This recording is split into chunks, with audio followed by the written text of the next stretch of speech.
तो भैया अस्सलाम वालेकुम। Let's start our class. Last time हमारी वेक्टर्स पे बात हो रही थी और हमने साइन रूल और कोसाइन रूल्स डिस्कस किए थे। आज हम क्या करने जा रहे हैं, एक छोटा सा कॉन्सेप्ट, और उस कॉन्सेप्ट का नाम है सबट्रैक्शन ऑफ वेक्टर्स। क्या नाम है? सबट्रैक्शन ऑफ वेक्टर्स पे आज हम बात करेंगे। सबट्रैक्शन ऑफ वेक्टर्स, किस तरह से हम वेक्टर्स की सबट्रैक्शन करते हैं। पेपर में सवाल आएगा, तुम्हें दो वेक्टर्स दिए जाएंगे और कहेंगे आप इन वेक्टर्स को सबट्रैक्ट करके रिजल्टेंट निकाल के दिखाएं। किस तरह से होंगे सबट्रैक्शन ऑफ वेक्टर्स के सवालात, आइए मैं आपको पहले छोटी सी एग्जांपल देता हूँ। फर्स्ट करो, तुम्हें एक वेक्टर दिया हुआ और वेक्टर का नाम है ए, और तुम्हें एक और वेक्टर दिया हुआ है और वेक्टर का नाम है बी, और तुमसे एग्जामिनर कहता है कि रिजल्टेंट वेक्टर निकालो या डिटरमिन करो। Determine determine R is equal to A minus B. अब देखो ये सवाल इंटरेस्टिंग क्यों है। यहाँ पर आपसे इनका एडिशन नहीं मांग रहा, यहाँ पे आपसे दो वेक्टर्स को सबट्रैक्ट करने को कह रहा है।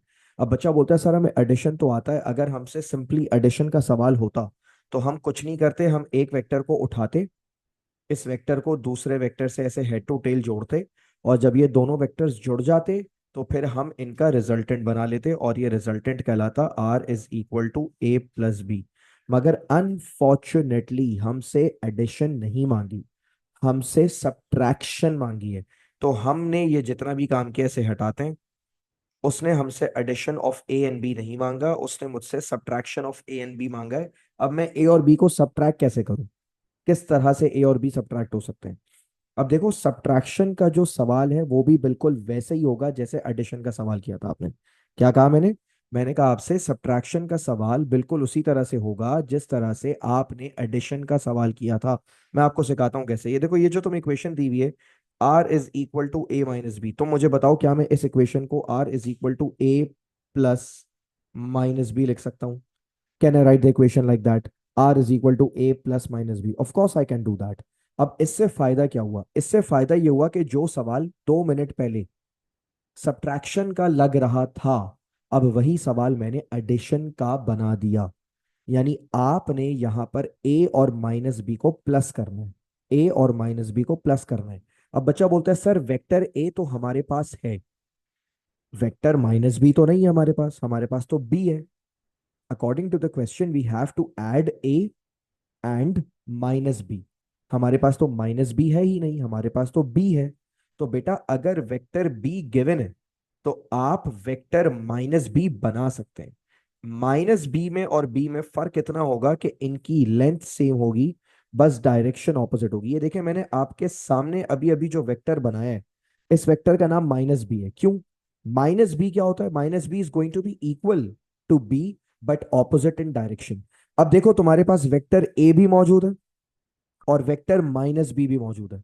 अब तुम इन्हें सीधा सीधा ऐड कर दो, जैसे तुमने सीखा था। एडिशन का क्या रूल सीखा था?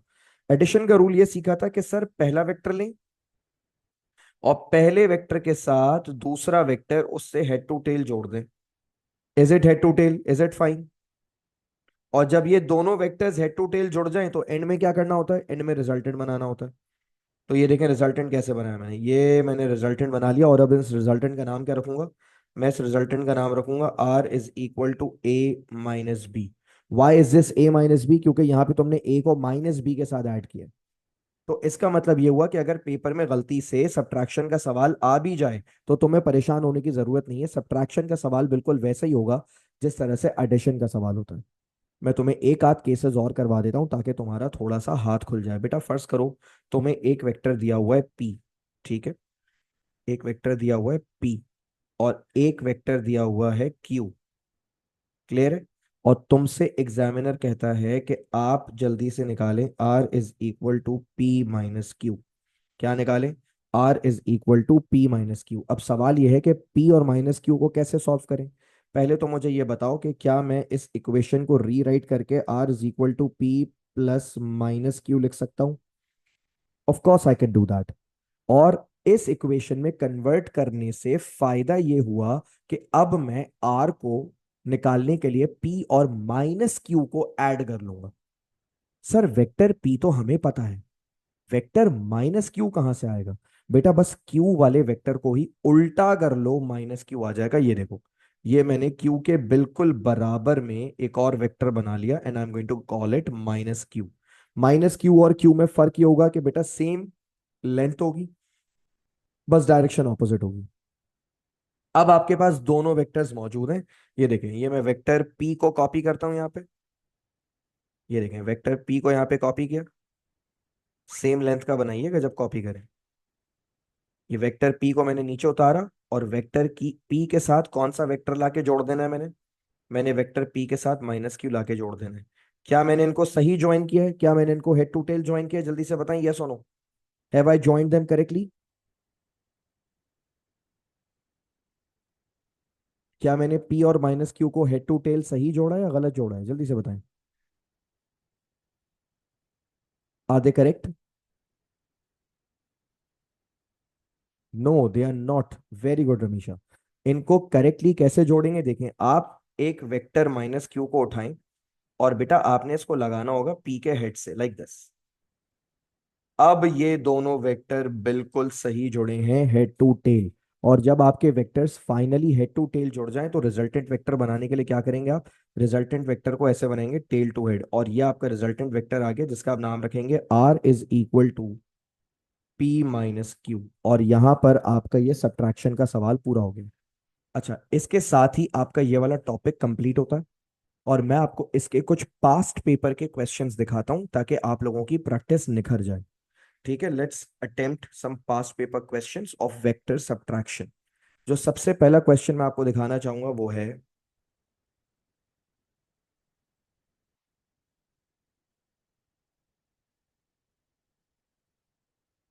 वो है एमसीक्यू। एक मिनट।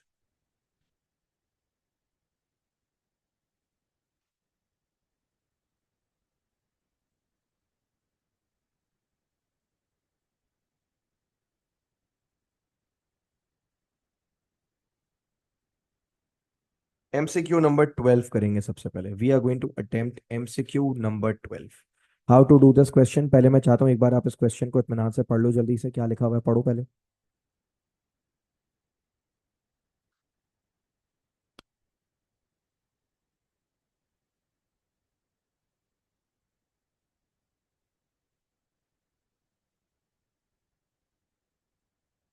पढ़ लिया बेटा? देखो तुम्हारे पास दो वेक्टर्स हैं, एक वेक्टर का नाम है पी और एक वेक्टर का नाम है आर। और तुम्हें कह रहे हैं एक थर्ड वेक्टर फाइंड करो X is equal to P minus R. पहले तो मुझे एक बात बताओ, मुझे x is equal to P minus R निकालना है। क्या मैं इस इक्वेशन को p प्लस माइनस आर लिख सकता हूं? Can I do that? Yes. इससे आसानी क्या हो गई? इससे आसानी ये हो गई कि मैं अब अपने इस क्वेश्चन में p को माइनस आर से प्लस कर दूंगा, ऐड कर दूंगा। अब देखो वेक्टर p मेरे पास ऑलरेडी मौजूद है। ये देखो, I am drawing vector p। ये आ गया वेक्टर पी। वेक्टर पी को मैंने ब्लू कलर से बनाया, इसको मैं यहाँ अलग करके बाहर अलग से बना लेता हूँ। So this is my vector P. ठीक है, let's call it vector P. अब मुझे चाहिए वेक्टर आर। वेक्टर आर कहाँ से आएगा? Oh sorry, vector minus R. Minus R कहाँ से आएगा? बेटा माइनस आर वाला वेक्टर, बस आर वाले वेक्टर को ही क्या कर दो आप, अपने आर वाले वेक्टर को ही बस ऑपोजिट डायरेक्शन में बना दो। तो देखो इस वेक्टर को यहां से उठाओ और यहां जोड़ दो। जोड़ दिया। और इसका नाम क्या रख दो? इसका नाम रख दो माइनस आर। अब तुम्हें क्या बनाना है? अब तुम्हें इनका रिजल्टेंट बनाना है। रिजल्टेंट कैसे बनता है बेटा? रिजल्टेंट बनता है टेल टू हेड। तो इस तरह से रूलर लोगे और रूलर लेकर इस तरह से रिजल्टेंट बना दोगे। ये तुम्हारा फाइनल आंसर आ गया, x is equal to P minus R. अब मैं तुम्हें सारे ऑप्शंस दिखा रहा हूं और तुम मुझे बताना कौन सा ऑप्शन तुम्हें ठीक लग रहा है। अब देखो, तुम ऑप्शंस देख के शायद कंफ्यूज हो जाओ। तुम बोलो सर जैसा ट्रायंगल आपका बन रहा है वैसा ट्रायंगल तो ऑप्शंस में गिवन ही नहीं है। तुम्हें ट्रायंगल नहीं देखना, तुम्हें सिर्फ एक चीज देखनी है कि मेरा निकाला हुआ एक्स का आंसर किस ऑप्शन के एक्स से मैच हो रहा है। ए का एक्स देखो, ऑप्शन बी में एक्स देखो, ऑप्शन सी में एक्स देखो और ऑप्शन डी में एक्स देखो। और मुझे बताओ कौन से ऑप्शन का वेक्टर एक्स मेरे निकाले हुए एक्स से मैच हो रहा है। आप नोट करें, मेरा जो एक्स मैंने अभी अभी मालूम किया ना, इसकी डायरेक्शन आ रही है नॉर्थ वेस्ट। और इस तरह से नॉर्थ वेस्ट में सिर्फ एक ही ऑप्शन है जिसमें वेक्टर एक्स बन रहा है, और वो है ऑप्शन ए। नोट करो, ऑप्शन ए का वेक्टर एक्स देखो और मेरा निकाला हुआ वेक्टर एक्स देखो, दोनों बिल्कुल सेम आ रहे हैं। इसका मतलब option A is the right answer, so mark A. ठीक है, it is not B, it is not C, it is not D. The right answer for this question is option A. Is that clear? Give me a yes or give me a thumbs up, come on.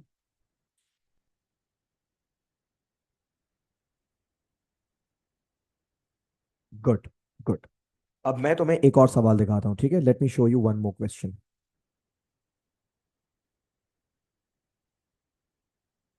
Okay, now very carefully read question number 16। बेटा question number 16 पढ़ो।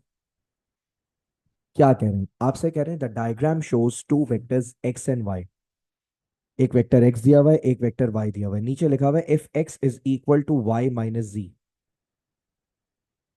विच diagram best represents the vector G. तुम्हें vector जी निकालना है। ओहो, x और Y दिया हुआ है, क्या निकालना है? वेक्टर जी निकालना है। एक काम करते हैं, सबसे पहले वेक्टर जी निकालने के लिए एक काम करो, इस इक्वेशन को रीअरेंज करो, इसमें जी को सब्जेक्ट बनाओ। क्या तुम जी को सब्जेक्ट बना सकते हो? बेटा माइनस जी यहाँ भेजो, ये प्लस जी हो जाएगा। और एक्स यहाँ भेजो तो ये हो जाएगा Y minus X. Do you agree? क्या मैंने z को सब्जेक्ट बिल्कुल ठीक बनाया? z is equal to Y minus X. अच्छा, इसके बाद क्या मैं इस इक्वेशन को ऐसे लिख सकता हूँ, z is equal to Y plus minus X. तो हमें ये पता चला कि अगर मुझे वेक्टर z ढूंढना है, if I want to find vector z, तो मैं क्या करूंगा? वेक्टर z को ढूंढने के लिए मैं वेक्टर y के साथ वेक्टर माइनस एक्स को प्लस कर दूंगा। सवाल समझ आया मैंने क्या कहा? मैंने कहा मैं वेक्टर z निकालने के लिए y को x नहीं माइनस x के साथ प्लस कर दूंगा। तो देखो मेरे पास वेक्टर y ऑलरेडी मौजूद है। मेरे पास वेक्टर y ऑलरेडी मौजूद है। ये देखो, ये मैंने वेक्टर y लिया और वेक्टर y मैंने जरा आगे बना लिया इस तरह से। ये मेरा वेक्टर y आ गया। अब मुझे चाहिए vector minus x. Minus x कहां से आएगा? बेटा माइनस एक्स बड़ा आसान है। माइनस एक्स के लिए कुछ भी नहीं करें, आप एक्स पे ही बस एक और लाइन बनाए, उसको उल्टा बना ली।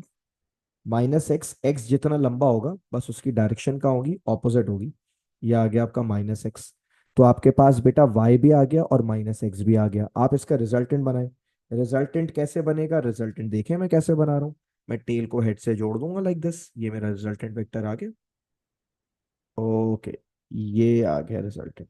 And I am going to call this resultant z is equal to y minus X. अब तुम्हें क्या करना है?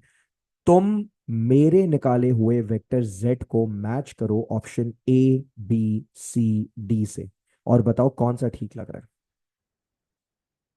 मैंने जो वेक्टर z निकाला है वो किस ऑप्शन से मैच हो रहा है? अगर आप गौर करें, मेरा जो वेक्टर z आ रहा है वो आ रहा है साउथ ईस्ट। और कौन सा वेक्टर साउथ ईस्ट में? ए। तो A is the right answer. Is this question clear बेटा? Give me a yes or a thumbs up. Good.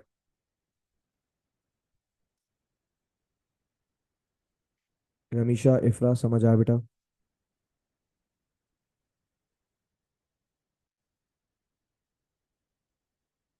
Good.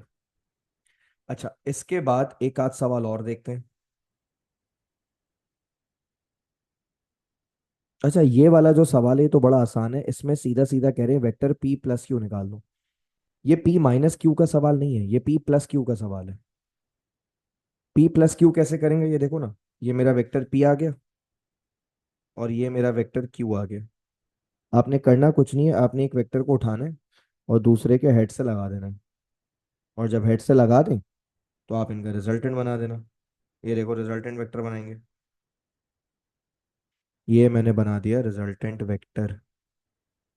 और इसको अब मैं बोल दूंगा p प्लस क्यू। अब मैंने जो p प्लस क्यू निकाला है, आप जरा देख के बताओ ये कौन से ऑप्शन से मैच हो रहा है? ए से, बी से, सी से या डी से? मेरा जो वेक्टर p प्लस क्यू आया है किससे मैच हो रहा है वो? मेरे ख्याल से तो ए से मैच हो रहा है। वेरी गुड, तो A is the right answer. Clear है? अच्छा, ये वेक्टर सब्ट्रैक्शन का सवाल नहीं था, इत्तेफाक से ये वेक्टर एडिशन का सवाल था। अच्छा, मैं एक और सवाल दिखाता हूँ, बड़े मजे का है, तुम्हें पसंद आएगा।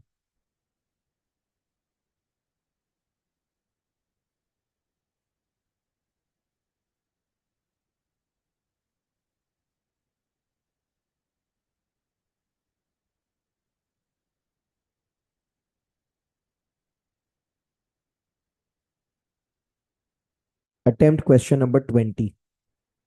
क्वेश्चन 20 करेंगे बेटा। मैं पॉज कर रहा हूँ ताकि आप इत्मीनान से इसको पढ़ें और करें। भाई देखो, सवाल में तुम्हें दो वेक्टर्स दिए हुए, एक वेक्टर एक्स दिया हुआ है 8 न्यूटन का, और एक वेक्टर वाई दिया हुआ है 6 न्यूटन का। वेक्टर एक्स की डायरेक्शन है टू द राइट, आप इसे ईस्ट भी कह सकते हैं।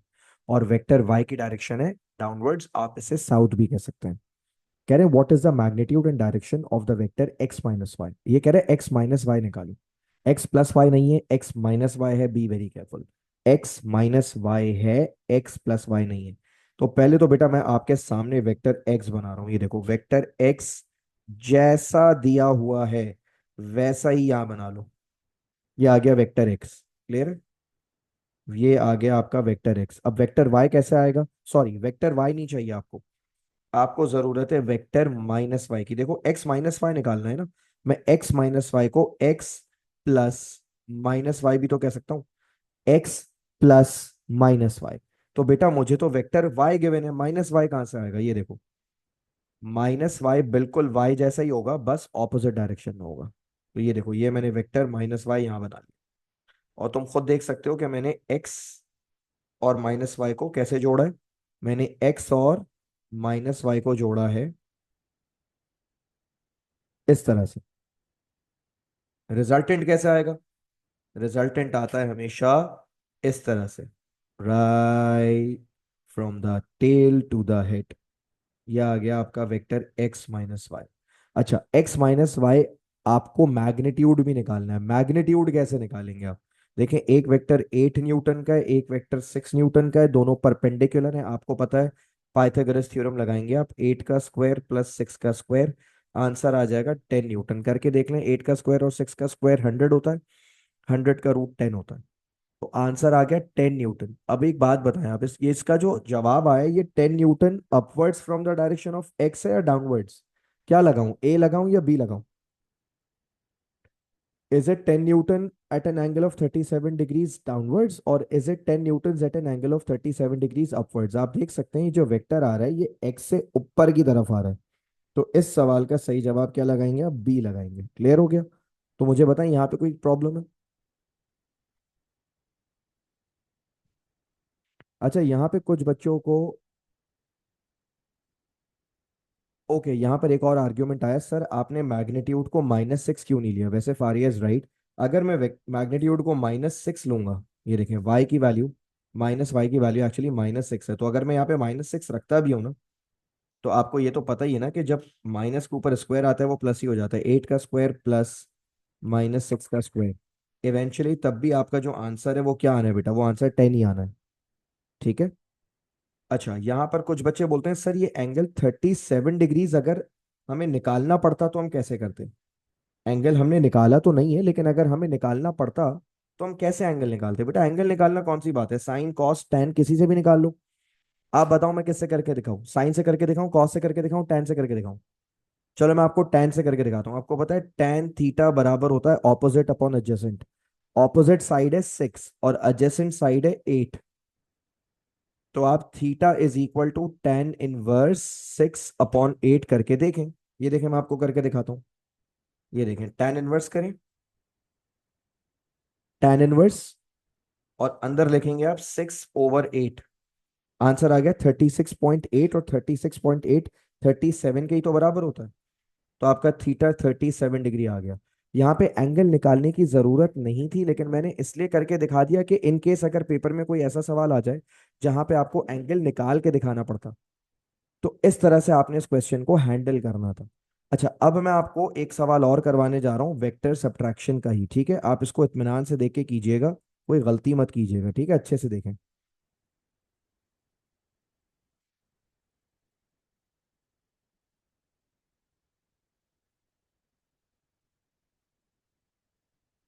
ये क्वेश्चन 3 है और ये आपके सामने स्क्रीन पे मौजूद है।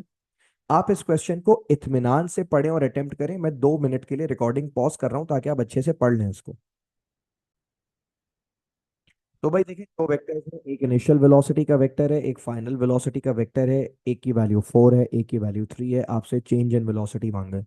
पहले तो मैं आपको थोड़ा सा याद दिला दूं, इनिशियल वेलोसिटी को हम यू कहते थे और फाइनल वेलोसिटी को हम वी कहते थे। आपसे निकालने को क्या कहा है? Change in velocity. आपको पता है चेंज इन वेलोसिटी का मतलब क्या होता है? चेंज इन वेलोसिटी निकालते हैं final minus initial, final minus initial. और v माइनस यू के बजाय मैं इसको v प्लस माइनस यू भी लिख सकता हूं। क्या लिख सकता हूं? v plus minus you. तो तुम्हें क्या करना था यहां पे? तुम्हें यहां पे v को और माइनस यू को ऐड करना है। अब देखो, वेक्टर v तो तुम्हारे पास पहले से है, ये रहा वेक्टर v, ये रहा वेक्टर v। वेक्टर v को अलग करके लिख लेते हैं यहाँ पे। ये वेक्टर v आ गया।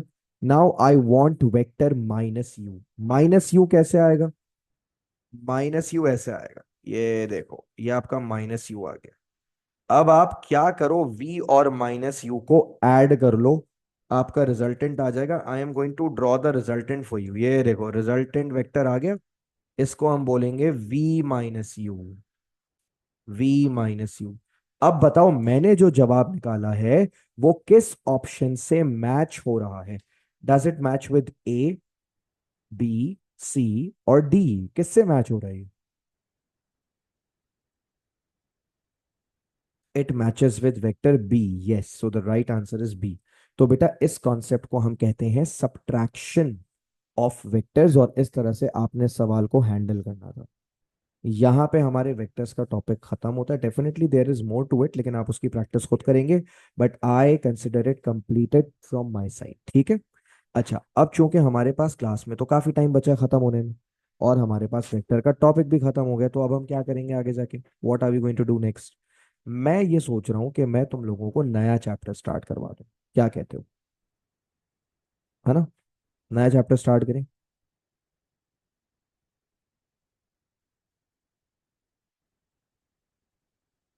पारी है वो तो मुझे भेज देना, ठीक है, मैं उसको अलग से हैंडल कर लेता हूँ, नो प्रॉब्लम।